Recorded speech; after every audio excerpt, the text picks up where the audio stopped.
So I'm having this continuous throttle warning, and I've decided that I'm going to take it apart and figure out how to fix it. And I could do it in the software, but it didn't feel right from the first time that I threaded the bolt in to fix the throttle tension. See, if I press down a little harder, it moves. Kind of bouncy. You can clearly see that it's bouncing. So, what do? Take it apart. That's what I do, because that's what I do. I take everything apart. I just briefly noticed that that bolt was kind of off to the side. I think I did move this wire down there a little bit too, eventually. But it's definitely skewed. You can see better right there. So it's supposed to press down squarely on this spring-loaded arm, and that's what releases the tension on the throttle. But it's not. And somehow it was either threaded wrong at the factory, or I threaded it wrong when I put it in. But the whole thing could have been avoided if there would have been a brass insert there with threads to keep me straight. At least that's part of the problem. So I'm going to take it apart here, pull that bolt out, and try to straighten it back out. I'll use my thumb as a guide. I have fixed bad threads so many times.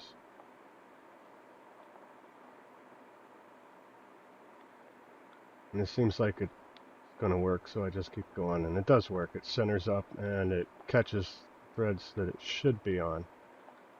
So now I'm thinking that I twisted it down in there, and then it kind of slipped off the lever.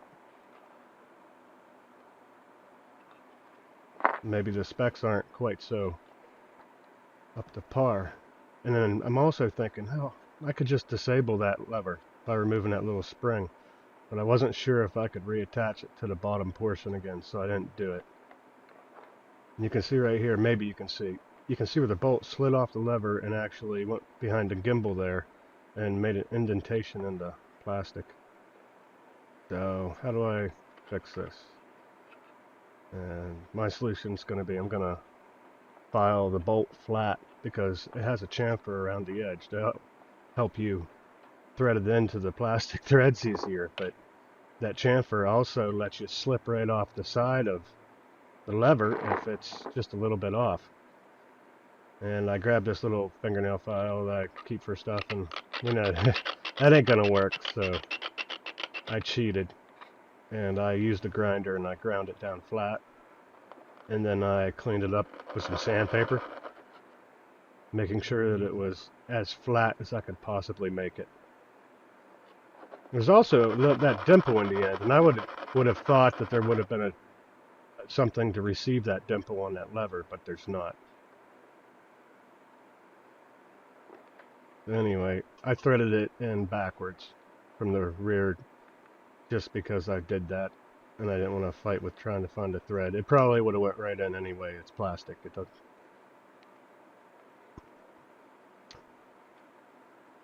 And so far, that's about my only complaint with this radio, is these plastic threads that are used for the adjustments.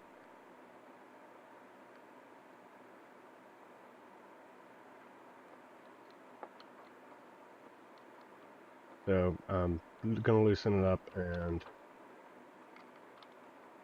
get this thing back in place. It moves very easily.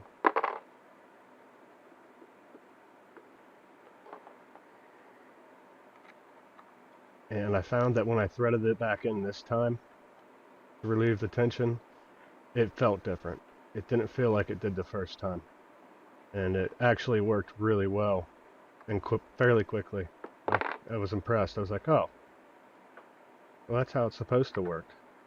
But then now you can see that extreme forward there's some bounce. There's no bounce down at the bottom now. It's a dead stop, which is perfect. So I'm not too concerned about the forward bounce. I might try to fix that, I don't know. Might just need reset a little. And you can see no more warning. Yeah! Why couldn't it have been like that from the beginning?